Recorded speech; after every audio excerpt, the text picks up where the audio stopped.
Hello friend, जय हिंद। मैं अभय सिंह एक बार फिर से आप सभी का स्वागत करता हूं। चलिए तो फिर अब कुछ विलोम शब्द देख लेते हैं जो कि यारो यारो में हिंदी वाले पोर्शन में बहुत ही इंपॉर्टेंट हैं और आते भी हैं।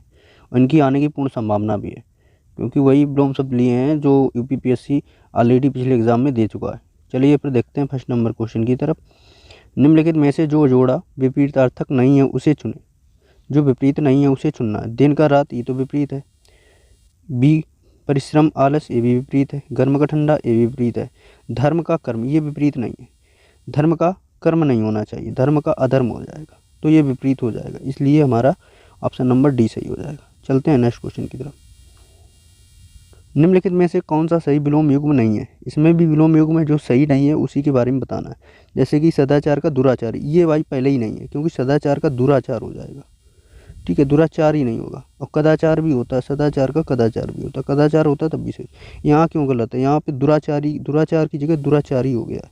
दुराचार होना चाहिए। सम का विषम सही है। ठीक है, और इसके बाद समर्थक का विरोधी, समष्ट का विशिष्ट सही है। तो इसलिए तीनों ऑप्शन सही है, ए नंबर गलत है। चलते हैं नेक्स्ट क्वेश्चन की तरफ। लाभ हानि किस युग्म रूप के अंतर्गत आते हैं? विरोधी युग्म, हाँ यही सही है, क्योंकि विरोध हो रहा है। यहाँ पे लाभ हो रहा है तो इधर हानि हो रहा है। सार्थक निरर्थक, ये बिल्कुल सही है। ये नहीं, इसकी तरह नहीं। पर्याय युग्म, ये भी नहीं है। निरर्थक निरर्थक नहीं, ये भी नहीं। तो ऑप्शन नंबर ए सही हो जाएगा, क्योंकि ये विरोधी है। सार्थक निरर्थक नहीं है, क्योंकि दोनों का सार्थक मतलब अर्थ दोनों का है कुछ ना कुछ। ठीक है, चलते हैं नेक्स्ट क्वेश्चन की तरफ। निम्नलिखित में से असंगत या गलत विलोम शब्द युग्म कौन सा है? इसमें गलत विलोम शब्द युग्म है, कौन सा गलत है? घात का प्रतिघात, ये तो सही है। प्रसारण का संकुचन, ये भी सही है। ठीक है, शाश्वत का सदैव, ये नहीं। सी नंबर नहीं, इसे ख का मृग, ये भी सही है। तो सी नंबर ऑप्शन गलत हो जाएगा। ठीक है, शाश्वत का क्या हो जाएगा बताओ? ये आप लोग बताइएगा, शाश्वत का क्या हो जाएगा, नहीं लास्ट में हम बताएंगे। चलते हैं नेक्स्ट क्वेश्चन की तरफ। निम्नलिखित में से विलोम शब्दों का कौन सा एक युग्म गलत है? इसमें कौन सा युग्म गलत है? निषिद्ध का बीत सही है। वक्र का ऋच सही है। कटु का तिक्त, ये गलत है, क्योंकि कटु का मृदु होगा।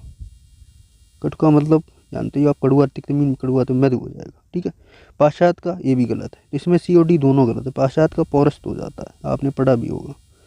ठीक है, इसी वजह से ये दो ऑप्शन गलत गए थे, इसलिए एग्जाम में क्वेश्चन फंसा हुआ था। चलते हैं नेक्स्ट क्वेश्चन की तरफ।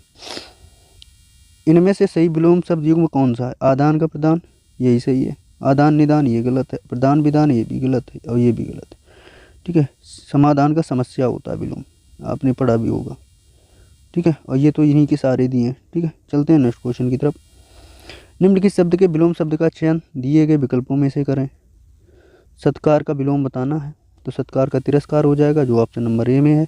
निरादर का, तो आदर का निरादर होता है, ये आदर का विलोम है। अपमान का सम्मान होता है, ये सम्मान का विलोम है।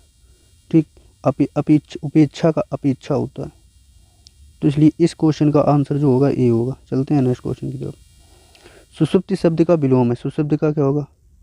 निषेध का क्या हो जाएगा? विधि हो जाएगा। ठीक है, विधि का निषेध होता है। सुमति का कुमति हो जाएगा। ठीक है, समष्टि का बेष्टि हो जाएगा, आपने पढ़ा होगा अच्छे से। ठीक, इसके बाद में जागृत का क्या हो जाता है? यही जो ऑप्शन नंबर ए क्वेश्चन है उसका डी हो जाएगा। ठीक है, जागृत का, सुषुप्ति का जागृत हो जाएगा। आप क्वेश्चन का आंसर डी सही है। ठीक है, यही आपका आंसर होगा। चलते हैं नेक्स्ट क्वेश्चन। सुषुप्ति वही फिर से आ गया। सुसुप्त का क्या हो जाएगा? जागृति हो जाएगा, जो जागृत की जगह जागृति दिया, जैसे ये होना चाहिए जागृति। ठीक है, जागना का क्या हो जाएगा? सोना। ठीक है, जगाना का क्या हो जाएगा? सुलाना। ठीक है, जागरण का स्वप्न, ये सही है। ठीक है, मतलब ये इसका विलोम सही है। इसके क्वेश्चन का आंसर ए हो जाएगा। चलते हैं नेक्स्ट क्वेश्चन। नेक्स्ट क्वेश्चन और लास्ट क्वेश्चन। निम्नलिखित में कौन शाश्वत शब्द का विलोम? शाश्वत का क्या होता है? नश्वर। शाश्वत का मतलब जिसका कभी नाश ना हो, नश्वर का मतलब जिसका नाश हो जाए। ठीक है, क्षणिक का क्या हो जाता है? इसका ये भी एक होता है शाश्वत। ठीक है, मर्त्य का क्या हो जाएगा? अमर। इसका एक और होता है मृत्युंजय। तो इसके दो विलोम होते हैं। मृत्यु का क्या हो जाएगा? मर्त्य का अमर है मृत्युंजय, मृत्यु का क्या हो जाएगा? जीवन।